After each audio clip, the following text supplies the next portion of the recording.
Aljeriya ta yi watsi da zarge-zargen da Mali ta yi a kanta cikin wata sanarwa da ta fitar da ke a matsayin mai da martani ga sanarwar da Mali da ƙawayenta na ƙungiyar AES suka yi. Ƙasar Aljeriya ta nisanta kanta daga dukkanin zarge-zargen da ƙasashen suka yi mata na ƙoƙarin ɗaurewa 'yan ta'adda gindi a yankinsu.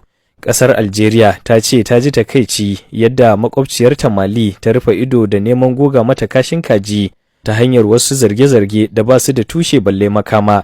Don haka ta ce kawai sojojin na Mali suna neman hanyar da za su fake da rashin nasararsu da ta bayyana a fili, wacce ta kai ga sun saka ƙasar cikin yanayin rashin tsaro, taɓarɓarewar al'amura da kuma ware ta daga cikin dangi da ma hana mata damar samun waɗansu abubuwa na buƙatu da suka dace a ce ta samu. Gwamnatin ta Aljeriya ta ce ma'aikatar tsaronta ta fito da wannan sanarwa nan take bayan kakkaɓo wannan jirgi marar matuƙi na Mali da jami'an tsaron ƙasar ta suka yi, kuma ta ce tana nan akan kalamanta na waccar sanarwa kuma da ƙarin waɗansu kamar haka.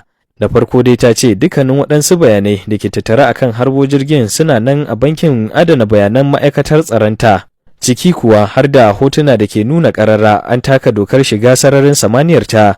Abu na biyu ta ce wannan ba shine karan farko ba da wani jirgi marar matuki na kasar Malin ke taka dokar shiga sararin samaniyar ta a cikin 'yan watannin nan, domin kuwa ta ce wannan shine karo na uku.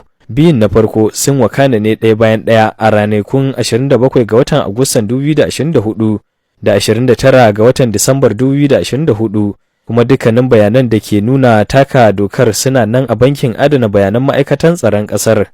Don haka a ɗaya ɓangare gwamnatin ta Aljeriya ta ce ta ji takaicin shigar ƙasashen Nijar da Burkina Faso cikin wannan al'amari.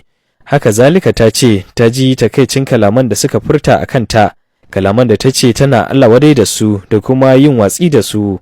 A ƙarshe gwamnatin Aljeriya ta ce tana kuma takaicin ramawa kura aniyarta da kuma yi wa ita ma jakadanta da ke ƙasashen Nijar da Mali kiranye domin tattaunawa, yayin da ta dakatar da shirinta na sake maido da aikin sabon jakadanta a ƙasar Burkina Faso.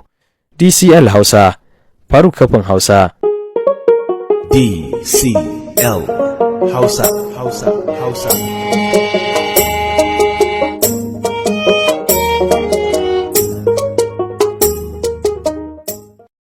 Wallahi alhamdulillah, wannan bawan Allah kama wadda an kai masa mun ji daɗi tunda yana matsayin shugaba na 'yan ta'adda wanda yake addabar Nijar da Mali da Burkina Faso. Sunansa Attahir.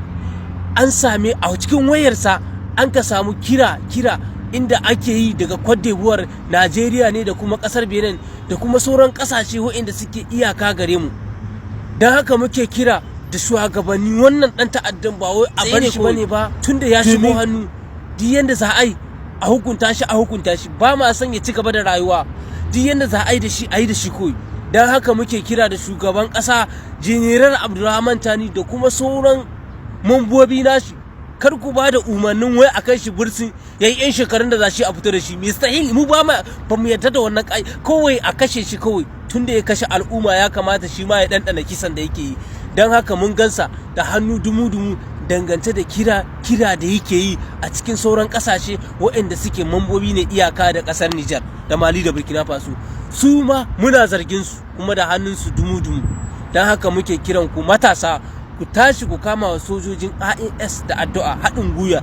Don haka sun zo ne domin su kare ƙasashensu. Ba yanda za a yi su gani ana badaka da talakawan ƙasar Nijar a kashe su a kwashe musu dukiya kuma wai su zuba ido, ba zai yiwu ba. Don haka sun ce dole sai sun ɗauki hukunci domin su tashi su kare ƙasarsu. Allah Ubangiji ya ƙara haɗa kanmu ya kuma ba mu zaman lafiya.